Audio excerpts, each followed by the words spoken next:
Okay, Assalamualaikum semua. Hari ni kita nak masuk tajuk baru, bab 8, daya dan gerakan. So, kita dah lebih berseparuh lah apa yang kita nak belajar kan. So, bab ni bab baru, bab ni menarik sikit lah. Okay, so sebelum tu saya nak ucapkan terima kasih lah kepada Cikgu Nur Nazila binti Khalid daripada SMK Ulu Tiram di atas slideshow yang dia buat ni. So, saya guna dia punya PowerPoint lah untuk ajar awak semua Okay, kita nak tahu dulu apa yang kita nak belajar untuk tajuk ni. So, tajuk daya dan gerakan, force and motion. So, kita ada dua saja subtopik. Dua saja. Tapi, pecahan dia banyak lah. So, untuk hari ni kita nak belajar untuk 8.1 dulu. Daya. So, apa dia daya? So, sebenarnya kat dunia ni ada banyak jenis daya lah. Tapi, kita nak concentrate dekat 6 jenis daya ni saja. So, bila kita dah tahu daya, maksud dia kita mesti kena tahu perangai dia lah. Macam biasalah, kita mesti belajar ciri-ciri dia. Ini gerak ke mana, arah ke mana, macam mana dia boleh terhasil. So, macam mana kita nak ukur daya. Kita nak ukur daya. Lepas kita nak ukur daya, kita nak kena tahu pasangan daya lah. Macam mana daya dalam air, daya ke atas meja, kalau ada benda, aksiden ke. Okey, macam mana daya tu terhasil dan berubah ke tak berubah. Okay. Kemudian 8.2 ni panjang. Okay, kita nak belajar kesan tindakan daya. So, kalau daya ni tindak ke atas satu objek yang tak bergerak, apa akan jadi kat objek tu? Kalau objek tu tengah bergerak, daya tu bertindak, apa akan jadi? Tiba-tiba dia berhenti ke? Atau dia jadi lagi laju ke? Dia ubah arah ke? Semua kita nak belajar. Okay, kita nak belajar juga perbezaan. Okay, yang ini bila kita melibatkan air atau cecair, so ada ketepatan apa yang daya tu buat. Lepas tu kita ada sistem tuas. Tuas ni fulcrum lah. Tuas ni macam kita cungkil lah. Awak tengok macam mana orang buat lompat galah kan. Dia lari-lari point, dia lompat seketul macam tu. Okay, so ada sistem tuas kat situ.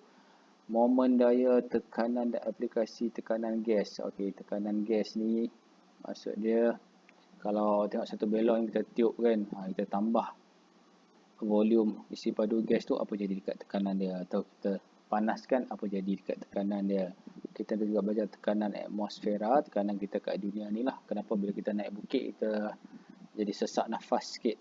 Okey, sebab apa? Dan sama juga bila kita selam, lagi dalam, lagi susah juga kita nak bernafas. Kenapa? So, benda-benda ni kita akan bincang detail 8.2 nanti. So, 8.2 memang panjang.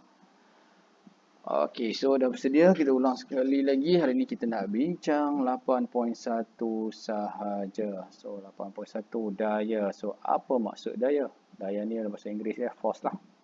May the force be with you. F-O-R-C-E. So, daya. So, ini generally. So, daya ni, okay, semua orang tahu.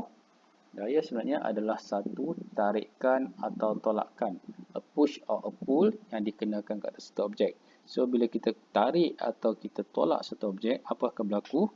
Objek tu akan berubah. So, dia akan berubah dari segi apa? Mungkin dari segi saiz, mungkin dari segi bentuk. Awak penyek kan satu bola. So, bola tu terpenyek. So, bentuk dia berubah. Awak tambah tekan dia, saiz dia pun berubah. Ataupun kalau benda bergerak, dia boleh ubah arah lah. Daripada tak bergerak, jadi bergerak. Sebab kita kenakan daya. Kereta rosak, kita tolak, so dia bergerak. Ada perubahan arah. Okey, saiz, bentuk, arah. So, kalau kita tarik atau kita tolak, dia akan berubah. Itulah daya. So, hampir semua aktiviti memerlukan daya. Nak buka tin, nak makan pun kena ada daya. Cikgu saya tak berdaya. Tak berdaya nak buka mulut makan pun tak boleh. Okey, so sekecil-kecil benda, sebesar-besar benda, semua guna daya lah. Okey, daya pula ada banyak jenis. Tapi untuk sains form tu, kita nak concentrate bahagian daya graviti, berat, daya normal, daya geseran, daya apungan dan juga daya elastik. So, ada lagi daya disebabkan oleh letupan, daya nuklear, daya makro, elektrostatik, daya magnet, daya elektrik. Semua ada.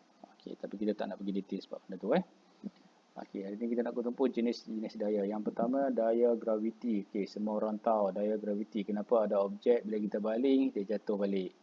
Sebab ada daya graviti lah. So, F ni force, G ni gravity. So, daya graviti. So, apa dia daya graviti? Okay, semua kita nak detail. Daya normal pun apa dia? Daya geseran. Okay, ni So, tadi kita tunjuk ada 6 jenis daya yang kita nak bincang. Memang ada banyak, tapi kita nak concentrate 6. Okay, apa dia daya graviti?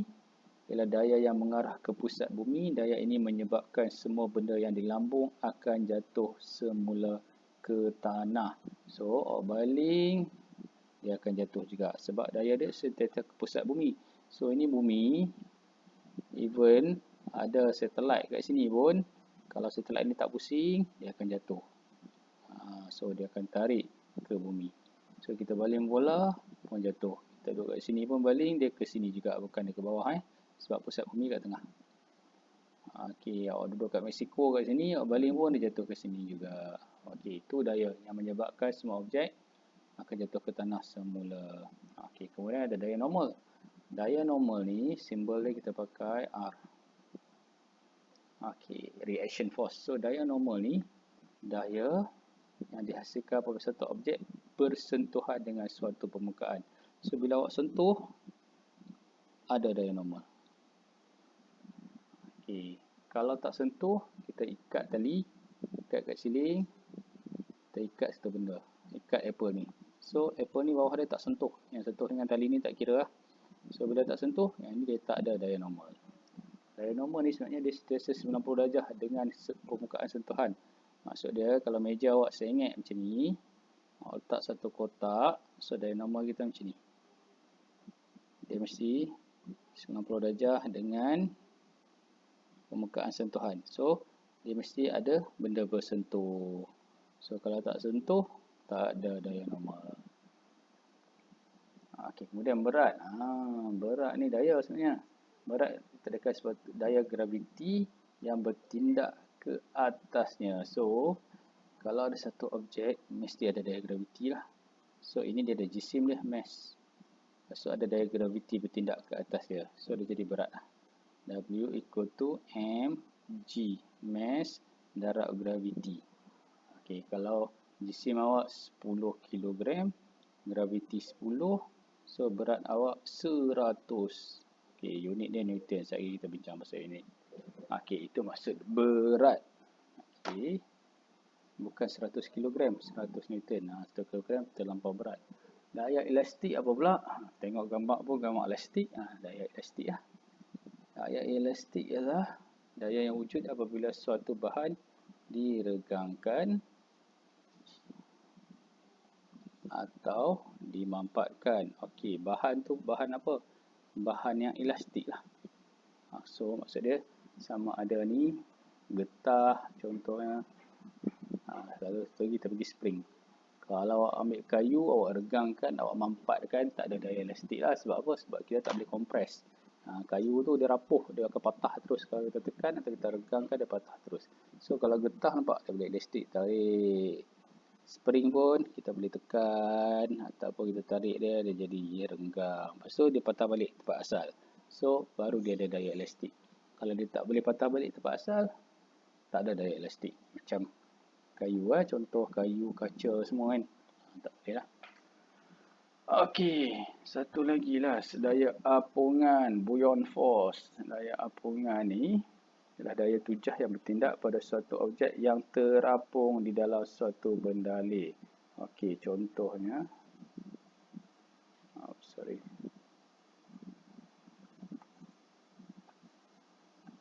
Daya apungan ni.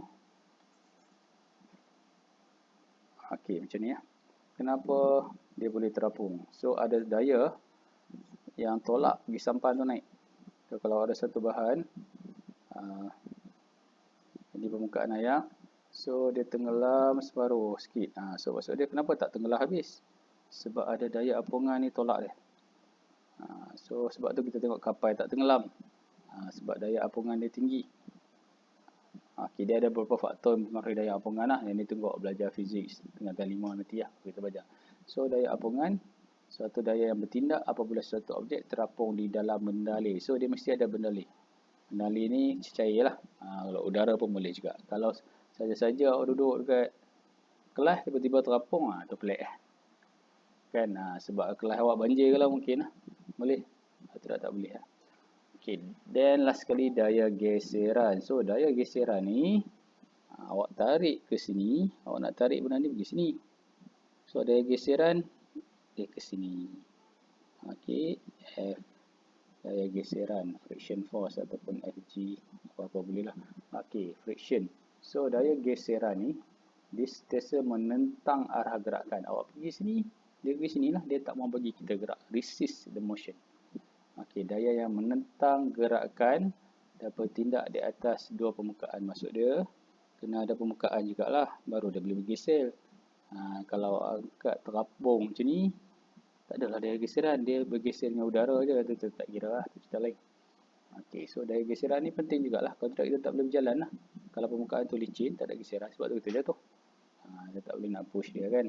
Okey, so that is daya geseran. So, dah belajar 6 jenis daya. Bertindak arah bertentangan. So, kalau awak pergi ke kanan, dia akan ke kiri lah. Kalau dia pergi ke sini juga, dia tak geser. Lagi laju lah kita gerak. So, geseran ni melambatkan pergerakan kita lah. Sebab tu dia menentang. Okey, ciri-ciri daya. So, kita nak berkenalan dengan perangai dia. Daya ialah kuantiti vektor, mempunyai magnitude dan arah. Apa maksud kuantiti vektor? Ini form 1 pun dah belajar. Vektor maksud dia ada magnitude. Magnitude ni apa? Magnitude ni nilai lah. Okey, maksud dia 10 unit dia Newton. Arah ke mana? Ke kiri. Okey, macam mamak ni, dia tengah tarik kotak, dia bagi 10 Newton. So, awak jangan cakap 10 Newton je. Kita tak tahu 10 Newton ke mana. Kanan ke kiri ke atas ke bawah? 10 Newton ke kiri. Kita ada geseran 2 Newton ke kanan. So, sebenarnya daya yang dikenakan betul-betul 8 Newton je lah. Sebab 10 dia bagi nak lawan geseran 2. Itu maksud magnitude dan arah. Ini magnitude, ini arah. Okey.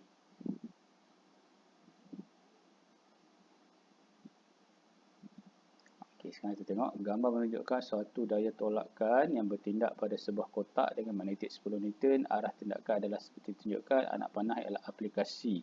Okey, ni aplikasi ni, titik ni kat mana daya kita kenakan lah. Itu maksud titik aplikasi. Kalau kena kat sini lah. Kat bawah ni lah. So, kita kena kat sini. So, daya dia bertindak ke sini. So, dia akan bergerak ke sini. Okay, ini contohnya titik aplikasi dia kat sini. Kita nak cabut satu paku. Okay, daya kita kat sini.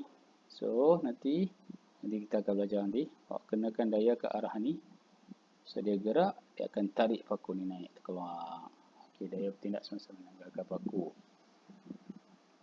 So, kat sini kita ada magnitude 15 Newton. Dan arah dia ke sini. So, mungkin kita boleh kira lah 90 darjah daripada mana. Yang tu kalau kita pergi lebih detail lah. Kita tak ada pergi detail. Macam mana kita ukur satu daya? So, kita ukur satu daya ada banyak. Contohnya macam awak ukur berat awak guna apa? Guna penimbang kan. Sekarang ada penimbang digital. Dulu sebelum penimbang digital tu ada penimbang spring. So, ada jarum tu akan tunjuk. Okay, anda gemuk. Anda kurus. Gitu kan. So, ada spring kat dalam dia. Macam ni lah. Okay, so kita ukur. Pakai kat sini kita pakai neraca spring. Neraca ni alat pengukuran lah. Timbang lah dengan bahasa mudahnya. Buat operasi prinsip pemanjangan spring. Maksud dia, awak pergi bergayut kat sini. So, lagi berat, lagi banyak dia turun. So, scale dia ke bawah, bacaan dia ke bawah. Kalau awak ringan, dia turun sampai sini ya. So, kita tengok bacaan dia. 0.3 Newton ataupun 30 gram. Nanti kita cerita. Kalau awak berat, dia turun. Pecah spring ya. Okay, sampai 0.9. Kita baca. So, sama juga. Awak timbang berat guna timbang yang jarum. Macam tu lah fungsi dia. Okay, unit dia apa? Unit dia kita panggil Newton. Macam tadi cikgu tunjuk 10 Newton. Ni unit dia. Newton ni unit untuk force. Okay, ni Isaac Newton ni. Dia yang dapat idea pasal daya graviti.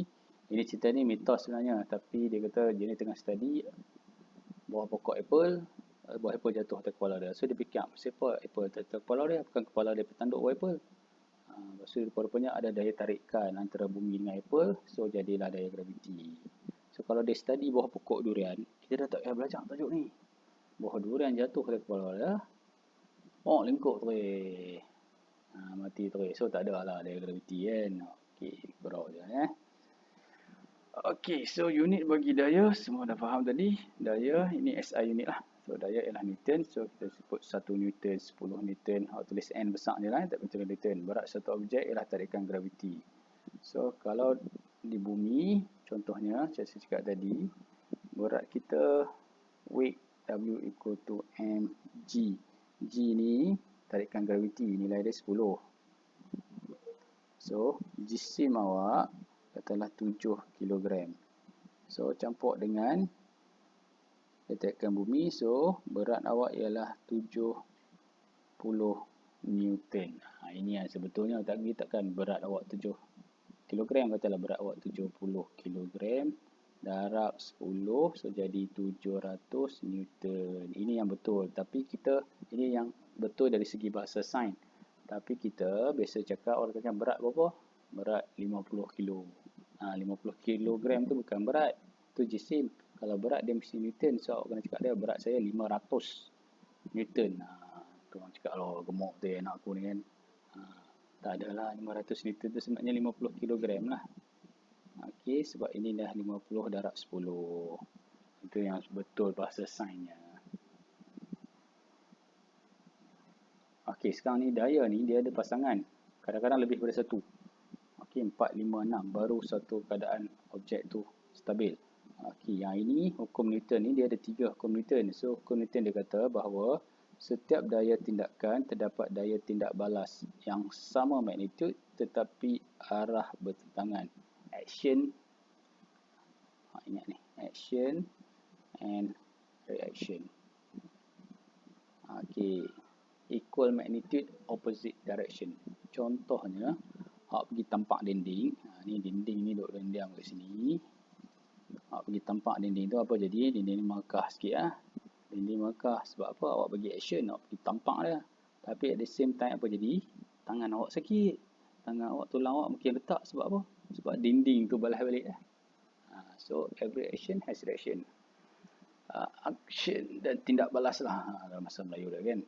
So, dia tak boleh duduk sorang-sorang. Okey, contoh dia macam ni. Ada buku. Buku ni mestilah ada jisim. Okey, katalah 2 kg. Bila dia ada jisim, ada graviti, dia adalah berat. Dia ada berat, weight ke bawah. Sentiasa ke bawah kan, sebab graviti ke bawah, tak boleh sengit. Kenapa kena ada daya normal pula? Daya normal tadi kita kata 90 darjah. Okey, kenapa ada daya normal? Cuba imagine kalau daya normal tak ada, apa jadi? Meja ni, buku ni akan tekan meja ni. Lama-lama meja ni terbelah dua, jatuh lah buku ni bawah. Sebab apa? Sebab tak ada ni. So sekarang ni, daya normal ni, dia counter balik, balance dengan ni, R equal to W. Sebab tu buku ni boleh duduk diam kat sini. Kalau tidak semakin lama, semakin ke bawah, sebab graviti ni sentiasa tarik ke bawah. So bila tak ada benda yang nak counter dia balik, dia akan tenggelam, jatuh, patah. Okey, so buku kekal di atas mengalami tindakan daya tarikan graviti sebagai berat dan juga dia ada daya normal arah bertentangan. So dia balance lah. Okey, boleh faham Kadang-kadang dia ada lebih daripada satu. Okey, sekarang ni jasad yang terapung. Okey, kalau kita punya berat, kita sangat berat, apa jadi? Kita akan tenggelam lah sampai bawah. Tapi kenapa kita tak tenggelam? Benda ni lah, objek ni kenapa dia tak tenggelam? Sebab ayak ni masihkan daya apungan, tolak dia balik. So dia ada buoyant force FB, daya apungan. So daya apungan ni nilai dia dengan nilai berat ni sama. Sebab tu dia duduk diam. Kalau berat lagi tinggi dia akan tenggelam, ataupun kalau daya apungan ni lagi tinggi, dia akan melompat naik Sebab ini arah dia ke atas, ini arah dia ke bawah. So awak duduk kat sini, daya apungan pergi ke atas, weight pergi ke bawah. So awak duduk diam lah kat tayang tu. So kalau weight lagi berat, so yang ni lebih kurang. Okey, contohnya lah, yang ni saya bagi 10 Newton, yang ni saya bagi 15 Newton. So kita ada lebih 5 ke bawah. So dia akan tenggelam sikit lah. Okay, dia duduk ke bawah ni. Macam tu. Okey, itu pasangan ni lah. Bongkah kayu terapung mengalami daya tindakan graviti atau berat, tapi pada masa sama air atau liquid tu akan menghasilkan daya apungan arah bertentangan. So dia tak tenggelam. Okey, so satu objek yang terapung, kalau FB daya apungan dengan berat sama, dia terapung. Kalau berat lebih tinggi, dia akan tenggelam. Okey, so nak habis lah. Daya tindakan dan daya tindakan. Okey, ni kita ada troli. Troli ni awak bayangkan satu kereta lah. Dia berlanggar. Ada spring. Berbom. Lepas tu dia pergi sana. Dia pergi sana. Okey, dua troli didekatkan bersama dan spring dimampatkan. So, bila spring ni dimampatkan, lepas tu kita release. Okey, dia bagi daya dekat ni, bagi daya dekat ni. So, troli yang bersentuhan dilepaskan menggunakan mekanisme spring dan bergerak ke arah bertentangan dengan jarak yang sama. So, sebab apa? Daya dia bagi sama kuat. Dia bagi 10 Newton, yang ni pergilah 5 meter. So, yang ni pun kena 10 Newton, dia pergi 5 meter juga. So, itulah cerita dia. Kedua-dua troli akan mengenakan daya elastik yang sama magnitud tetapi arah yang bertentangan dengan daya tindak balas. Troli itu akan bergerak ke arah bertentangan dengan jarak yang sama. Okey, so tu cerita 3 contoh. Tengok balik kat buku teks pun benda yang sama lah yang ada dekat slideshow sini kan. Cuba faham. So untuk kesan daya ni panjang, kita kena buat 3-4 video pasal cerita ni. Ada juga saya kena buat manual kat whiteboard nantilah. Okey, so tolong tengok berulang kali dan boleh try soalan dalam buku modul. Okey, Assalamualaikum. Terima kasih.